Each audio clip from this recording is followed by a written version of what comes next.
this is a bit of late, and I have finally, after months of rigorous, hard work and reading, had the distinguished pleasure to finish War and Peace by Leo Tolstoy, which is a monolith. It is a monster. It is massive. It is dense, and it is wonderful. It is about the Napoleonic Wars. There we have it. Napoleon right there on his horse in this famous painting. I've actually seen the original or a copy of it. I think a copy. There was an exhibit in Shanghai last year that I went to, a private collection of all things Napoleon, busts, armor, his private library that he kept around, his military bed, and the ring, his wedding certificate, the ring the Pope gave him, all kinds of things, and then things that his children had. It was really cool. And helmets, too. Anyway, this book follows the Napoleonic Wars and the Russian aristocracy who speak French. There are all kinds of dramatic things going on. We start off with a conversation about the Antichrist, Napoleon himself, an aristocratic little shindig, and we get to meet all kinds of characters. My personal favorite, and sort of the main character, though there is no real main character, is Pierre, who is sort of on the lower end of the aristocratic hierarchy, and then through luck and fortune, he finds himself quite well off, and nobody really wants anything to do with him. Until that happens, then everyone wants to talk to him, and he has all kinds of meetings, and he's constantly asking himself and changing himself to be better, asking, basically, what is my purpose? Why am I here? He joins the Freemasons and gets fed up with that, and there's a point in the book where, and I'm not spoiling anything because this is about true events, fictionalized, but given that it's historical fiction written 50 years or so after the fact, he is in Moscow, fires are burning, and he has decided, I must be the one to kill Napoleon.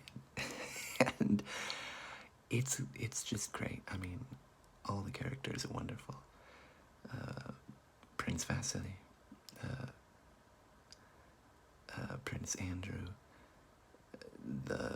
all the military characters are wonderful. There are too many to count. They're just good fun. The action in these war scenes is horrifying. I mean, truly terrifying. Makes you very worried for all the people involved. For the citizens that don't have names, for the soldiers that don't have names. I mean, it is really intense. It is absolutely fantastic.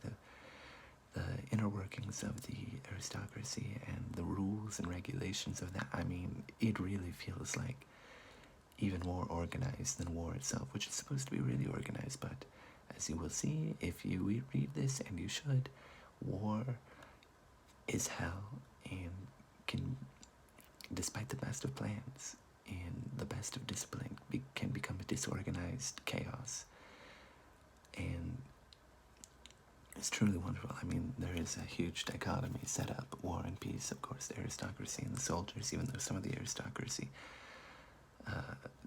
find themselves in nice, cushy positions to be,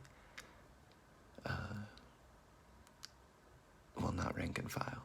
They're officers. But they find themselves in danger, too. Hélène and Prince Andrew and Princess Mary and who's the other prince? There are a million characters in this book, okay? So please forgive me if I can't remember everybody. Pierre is my favorite, though, and I enjoy the tragic dynamic he has with Natasha as well. With a lot of the characters. just an ill-fated marriage. Um, there's some star-crossed lovers, there's action, there's everything you could ever want. There's a lot of philosophy about history and what is free will and what is it, like, sort of imposing your will, and what is power, and what does that mean, and how does it influence, and what is history, and what does history teach us, and are we looking at history in the right way, and what really is the moving drive for humanity. I guess at the time, historians wanting to attribute, sort of the will of God onto man, would attribute it largely to one man, and that man, in this case, would be Napoleon. And another better, more accurate title would be How Napoleon Completely Sucks, because this is completely savage to Napoleon. It is damning.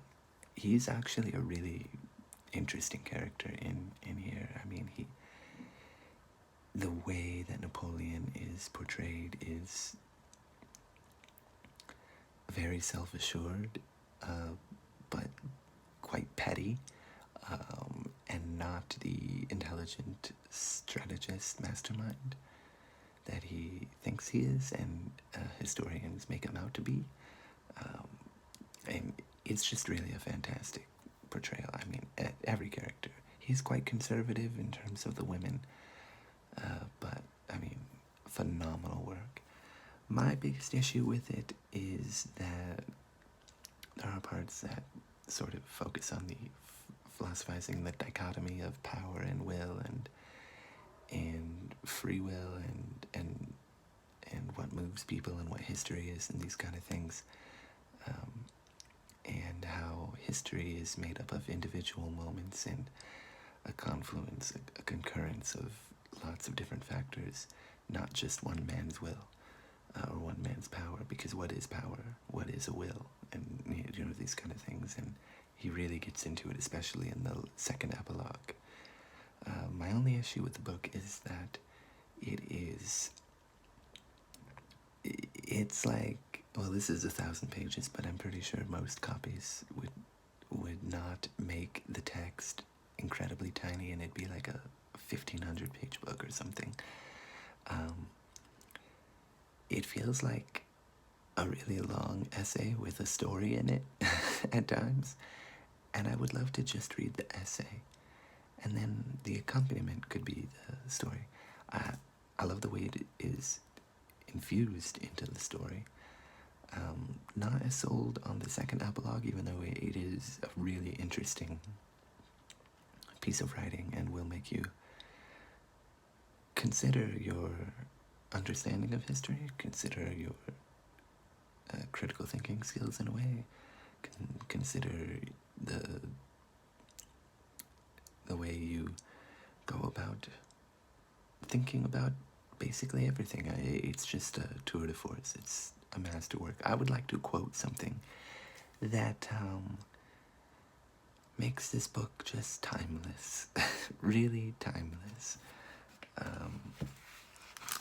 And this is one of those. This is actually in the first epilogue, in the third chapter of that, and it's talking about Napoleon and history and Alexander, the Emperor of Russia at the time, and how one man does not exert that kind of influence on history, but it is a number of things. The King of Prussia sends his wife to seek the great man's mercy. The Emperor of Austria considers it a favor that this man receives a daughter of the Caesars into his bed. The Pope, the guardian of all that the nations hold sacred, utilizes religion for the aggrandizement of the great man. It is not Napoleon who prepares himself for the accomplishment of his role, so much as all those round him who prepare him to take on himself the whole responsibility for what is happening and has to happen.